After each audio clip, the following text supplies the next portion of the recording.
இப்ப யாராவது திட்டினாங்கன்னு வையேன், மனசுக்குள்ள கொட்டுவேன். உதாரணத்துக்கு அறிவு கிட்ட முண்டோம் என்ன காரியம் பண்ணி வச்சிருக்க அப்படின்னு திட்டினாங்கன்னு வையேன், அப்புறம் அப்படின்னு மனசுக்குள்ள சொல்லுவேன். அவங்க திட்ட கவுண்டர் கொடுக்கணும். ஒரு கட்டத்துல யாராவது நம்மள திட்ட மாட்டாங்களான்னு மனசு ஏங்கும்.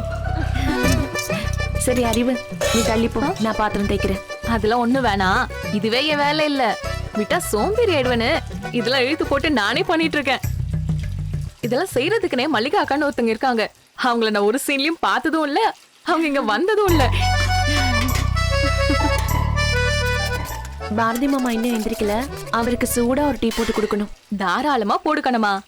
அப்படியே எனக்கும் போடு. சித்தி போடல, நான் சரியாவே டீ குடிக்கல. அதுக்கு என்ன அறிவு, சிறப்பா போட்டுருவோம்.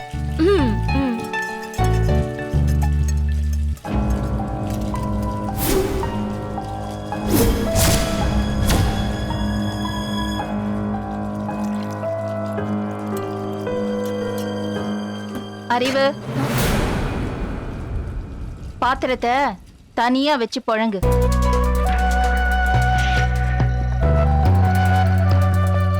சித்தி, நாம தனி பாத்திரங்கள் தனி, அப்படிதான் புழங்கிட்டு இருக்கேன். நான் பாத்துக்கிறேன் சித்தி. நாம எவ்வளவு தூரம் அனுமதிக்கிறோங்கிறத ஒவ்வொருத்தரும் புரிஞ்சுக்கணும். திறந்த மடத்துக்குள்ள ஏதோ வந்த மாதிரி எல்லா இடத்துலயுமே புழங்க கூடாதுன்னு சொல்லி வை.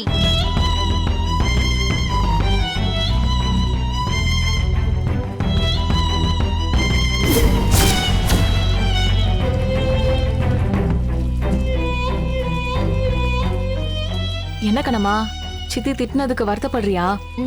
இல்ல, என் மனசுக்குள்ள கொட்டுறேன். அழகு கணமா. ஃபர்ஸ்ட் பாரதிக்கு டீ போட்டு கொடுத்துரு, நான் ஃபில்டர் பண்ணி இங்கே குடிச்சுக்கிறேன். சரி.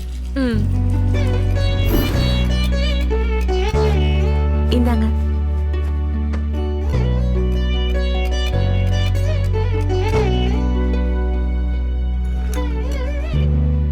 என்ன கண்ணம்மா, முகம் வாடி இருக்கு? காலையிலே யாராவது ஏதோ சொன்னாங்களா? அதெல்லாம் ஒண்ணும் இல்ல, என்ன எல்லாரும் நல்லா பாத்துக்கிறாங்க. எங்க சித்தி வீட்டுல இருந்ததை கம்பேர் பண்ணா இங்க எல்லாருமே என்ன 100 மடங்கு நல்லா பாத்துக்கிறாங்க.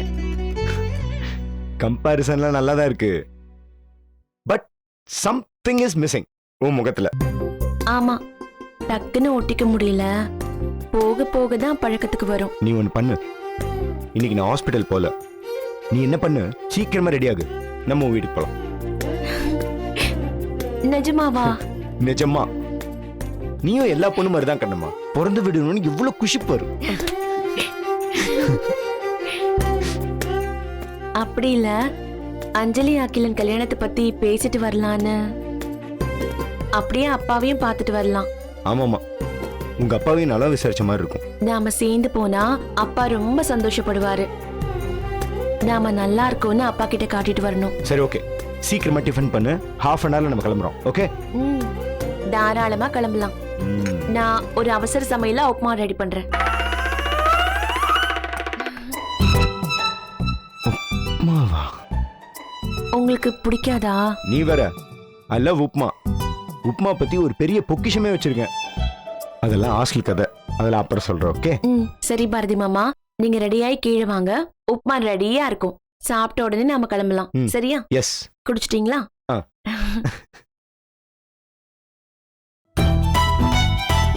இதோ பாரு பாரதி, உப்புமா எப்படி இருந்தாலும் நீ நல்லா இருக்குன்னு தான் சொல்லணும். ஓகே? ஓகே. என்னங்க? வா சௌந்தர்யா. ஹாப்பி மார்னிங்க. எஸ். என்ன, நீ சாப்பிடலையா? இந்த மாதிரி சாப்பாடெல்லாம் நான் சாப்பிட மாட்டேன்னு உங்களுக்கே தெரியும்ல. ஆனா என் பசிக்கு எதுவுமே தெரியாது சௌந்தர்யா. அதுக்கெல்லாம் மானம் இருக்கணுங்க. பசிக்கு முன்னாடி மானம் எல்லாம். என்னம்மா பிரேக்ஃபாஸ்ட்? உப்புமா. அட, உப்புமா சிறப்பு கண்ணம்மா.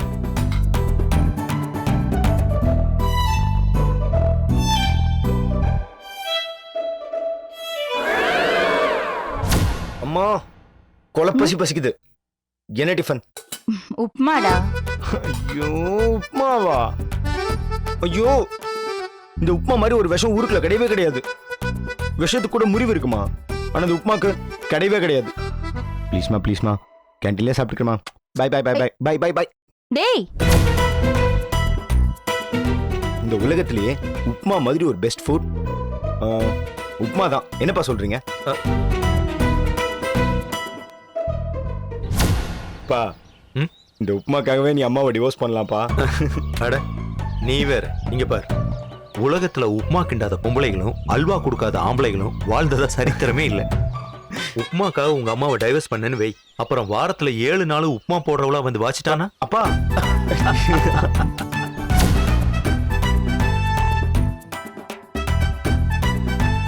என்னப்பா, உலகத்துல பெஸ்ட் ஃபுட் உப்புமா தானே? எது பெஸ்ட் ஃபுட்டு உப்புமாவா? ரொம்ப மாற்றண்டா உங்ககிட்ட.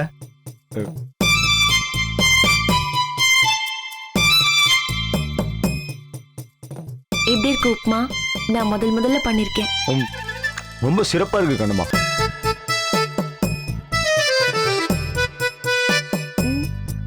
உனக்கு ஒன்று தெரியுமா, இவ்வளோ பக்குவமா இவ்வளோ உதிரியா நான் சாப்பிட்டதே இல்லை. ஆசம்.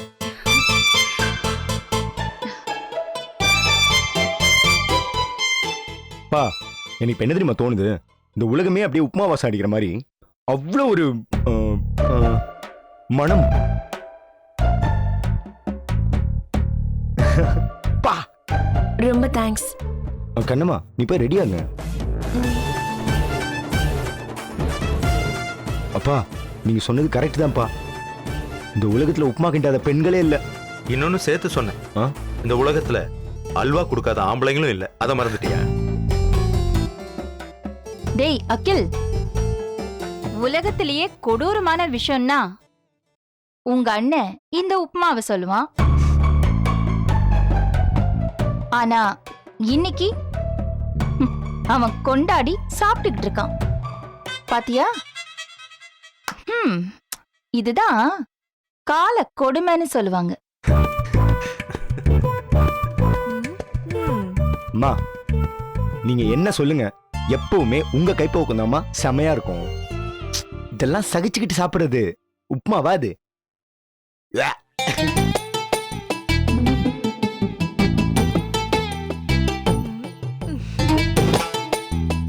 அம்மா சமையல் தான் தி பெஸ்ட். என்னடா அகில?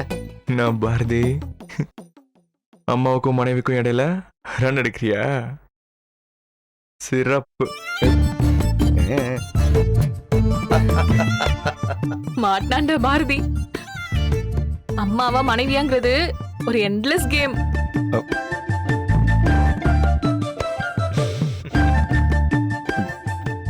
டே அகில், நீ என்னை காப்பாத்தணும் முடிவு பண்ணனா தட்டுல இருக்க உப்புமா எடுத்துக்கூடா. போனா போட்டோம், நானே எடுத்துக்கிறேன். போய் கை கழுவு போ. தேங்க்யூ அறிவு. ஐயோ,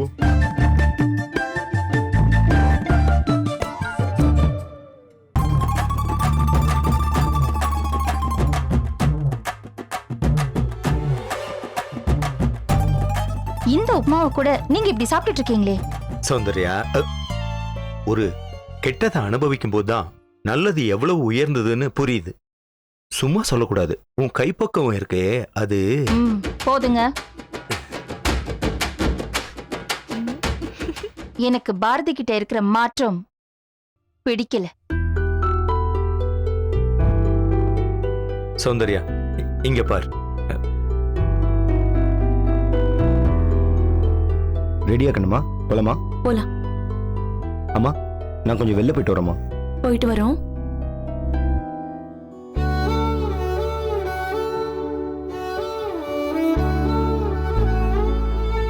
அப்பா, வெளில போயிட்டு வந்துடுறப்பா. சரி, போயிட்டு வா. பாய் பாய் பாய்டா. வரோம். வா.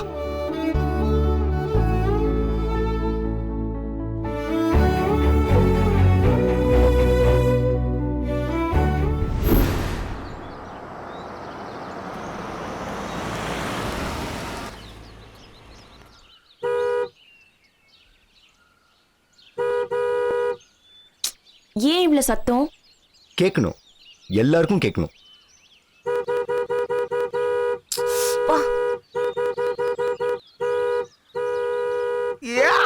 யாரா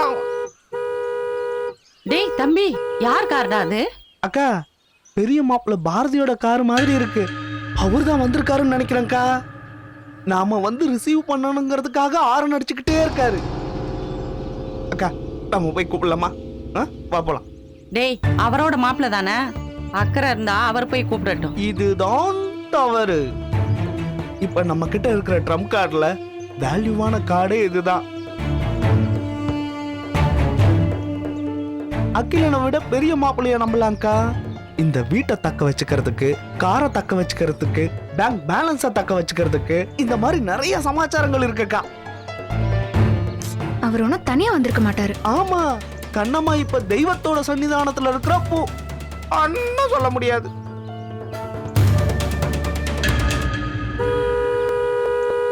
இறங்கி போலாம்ல, லொட்டு லொட்டுன்னு அடிச்சுட்டே இருக்கீங்க. ஏய், என்ன பண்ற?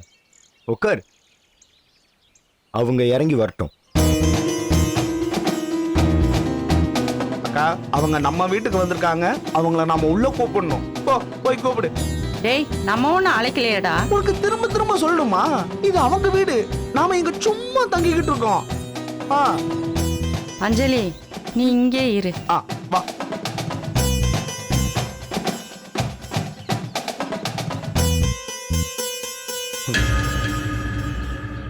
கண்ணம்மா, இப்போ இறங்கு. சும்மா கெத்தா இறங்கு.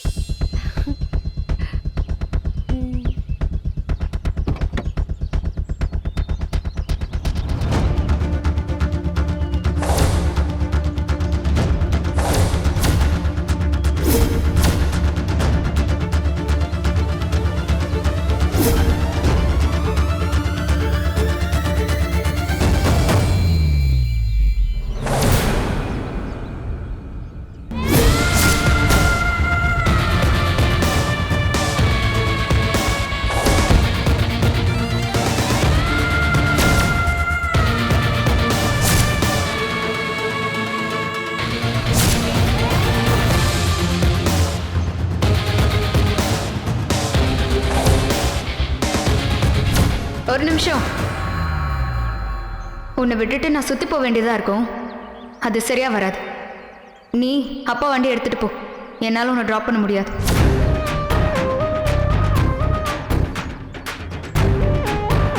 Come on.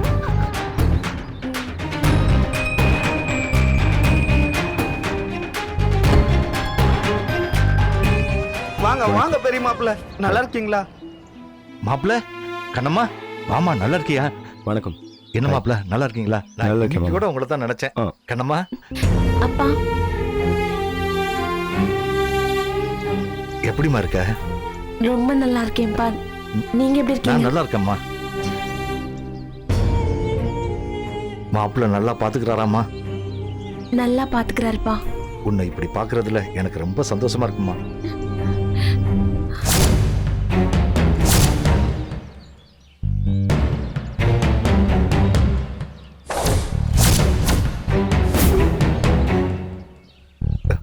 இல்லம்மா, உங்களுக்கு உடம்பு எப்படிப்பா இருக்கு? நல்லா இருக்குமா. மாத்திரை எல்லாம் ஒழுங்கா போடுறீங்களாப்பா? அதெல்லாம் போடுறோம்மா. இருமா, மாப்பிள்ள கொஞ்சம் இருங்க. என் பாக்கியலட்சுமி, போய் ஆரத்தி எடுக்கிறதுக்கு ஏற்பாடு பண்ணு போ. அவங்க என்ன கல்யாணம் பண்ணி புது பொண்ணு புது மாப்பிள்ளையாவா வர்றாங்க? அதெல்லாம் ஆளாத்தியெல்லாம் வேணாம். வேண்டாம், விடுங்கப்பா. நம்ம வீடு தானே. வாங்க மாப்பிள்ள, உள்ள வாமா.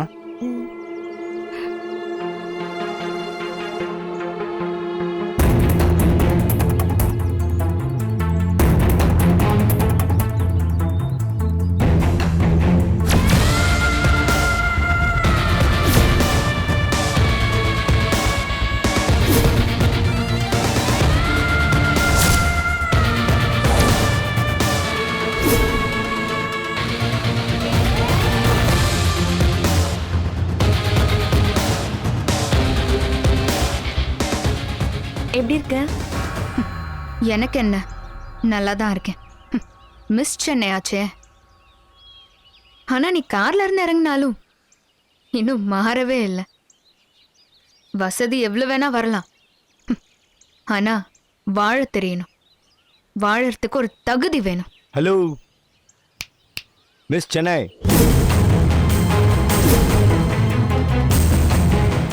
கல்யாணம் கேன்சல் ஆனாலும் மூட் அவுட்டா இருக்கியா? Mind your tongue. இவ ஏன் பொண்டாட்டி. ஓகே.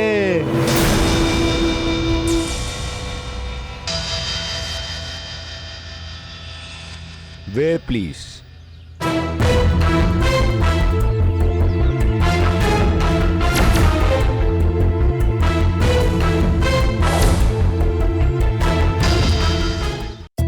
வாங்க மாப்பிள்ள. உட்கார் உட்காருங்க. உட்காருமா உட்கார். என்ன பெரிய மாப்பிள்ள, என்ன சாப்பிடுறீங்க? அது என்னடா அப்படி கேட்டுட்ட?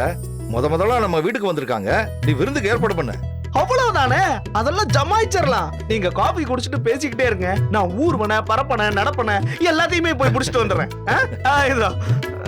டேய் அப்புறம் சொல்லுங்க. இருடா, விருந்துனா யாரா சமைப்பா? ஏன்க்கா, நானே கூட சமைக்கிறேன்.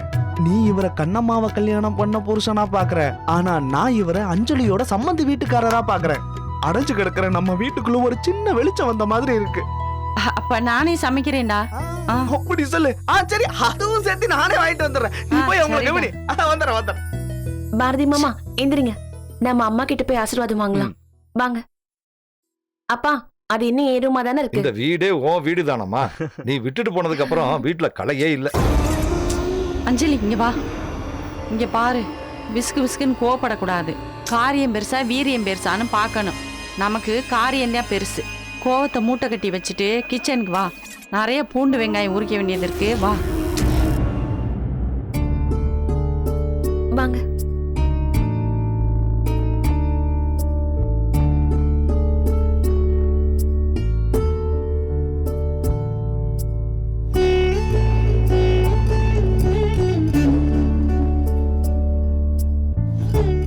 உன்ன மாதிரியே இருக்காங்க.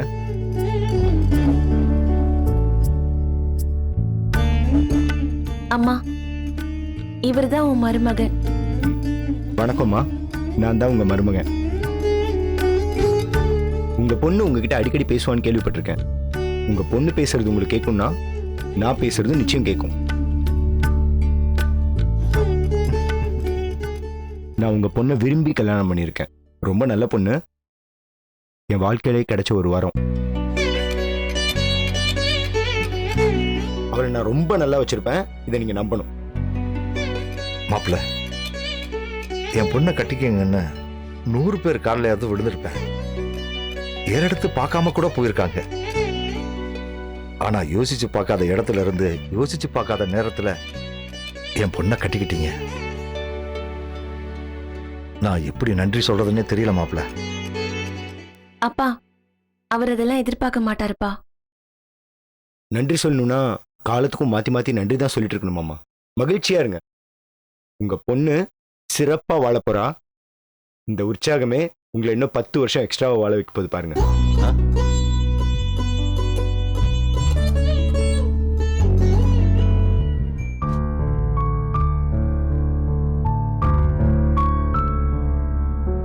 என்ன சௌந்தர்யா, எங்க கூடயே டைனிங் ஹால்லயே சாப்பிட்டுருக்கலாமே. அந்த சிஸ்டம்ல மாறி ரொம்ப நாள் ஆச்சுப்பா. கொஞ்ச நாளா ஹால்ல ரூம்ல தான் சாப்பாடே. ஏன் ஏன்லாம் கேட்க கூடாதுப்பா. ஏன்னா அந்த கேள்வி கேட்கிற தகுதி இங்க யாருக்குமே இல்ல. என் கோவத்தை மதிக்காதவங்களுக்கு என் முடிவுகளை விமர்சிக்கவும் தகுதி இல்ல. ரொம்ப கடுமையான சொல்ல இருக்கு. சொல்ல சொன்னாங்க. எனக்கு பாரதியோட போக்கே பிடிக்கலங்க. நல்லா கவனிச்சு பாருங்க சித்தி. இப்போதான் அவன் ஸ்மார்ட் ஆயிட்டே வரான். முன்னாடிலாம் ஒரு அயன் பண்ண ட்ரெஸ் மாதிரி வெறப்பா இருப்பான், மொறப்பா இருப்பான். இப்ப கொஞ்சம் பிளெக்சிபிளா இருக்கான். அவனோட முகம் மலர்ச்சியா இருக்கு. கொஞ்சம் தயிர் போடுறியா? ஏதோ சொல்லாதன்னு சொல்றீங்க, அத நேரடியா சொல்ல வேண்டியதானே? சௌந்தர்யா, வாழ்க்கையில நம்ம எதிர்பார்க்காத விஷயங்கள்லாம் நடக்கும்போது நமக்குள்ள சின்ன சின்ன மாற்றங்கள் வர்றது சகஜம்தான். சகஜம்தாங்க. ஆனா யாருக்காகன்னு ஒண்ணு இருக்குல்ல சித்தி. அதெல்லாம் கண்ட்ரோல் பண்ண முடியாது சித்தி. அதாவது அப்படிதான் இருக்கும். அவனோட மாற்றத்தை ஏன் உன்னால ஏத்துக்க முடியல? கொஞ்சம் கொஞ்சமா அவன் என் கைய விட்டு போயிடுவானோன்னு எனக்கு தோணுதுங்க. நீங்களா ஒரு பொண்ணை பார்த்து கட்டி வச்சிருந்தாலும் அவ பேரழகியாவே இருந்தாலும் இதுதான் சித்தி நடந்திருக்கும். பொதுவாவே ஆண்களுக்கு 5 விதமான பெண் உறவுகள் கடந்து போகும். பாட்டி, அம்மா, மனைவி, சகோதரி, மகள் இதுல மனைவி இடத்துல காதலியா இருக்கலாம் இல்ல தோழியா இருக்கலாம், அவ்வளவுதான். இப்போ அம்மால இருந்து மனைவிக்கு தாவிருக்கான் பாரதி. அதுக்கெல்லாம் அவளுக்கு ஒரு தகுதியும் இல்ல. அவளுக்கு தகுதியில நாம சொல்ல முடியுமா சித்தி? சௌந்தர்யா, நம்ம பாரதிக்கு தோணிருக்காது? அம்மா நான் கல்யாணம் பண்ணிக்கிறேன்னு உங்ககிட்ட ஒரு வார்த்தை சொன்னா 100 அழகான பெண்களை கண்ணுக்கு முன்னாடி கொண்டு வந்து நிறுத்துவேன்னு. இதெல்லாம் தெரிஞ்சிருந்தும் அவன் இப்படி ஒரு முடிவெடுத்திருக்கான்னா ஏன்னு கொஞ்சமாவது யோசிச்சு பாத்தியா? ஒன்னு சொல்லவா சித்தி? பாரதி ஒன்னும் உங்களை விட்டு விலகி போகல, நீங்க தான் அவனை விட்டு விலகி வந்துட்டு இருக்கீங்க. என்ன பேசுற? அவன் என்ன அம்மான்னு கூப்பிட்டே ரொம்ப நாள் ஆச்சு. அம்மா பாரதி, மா, நான் அகில்மா.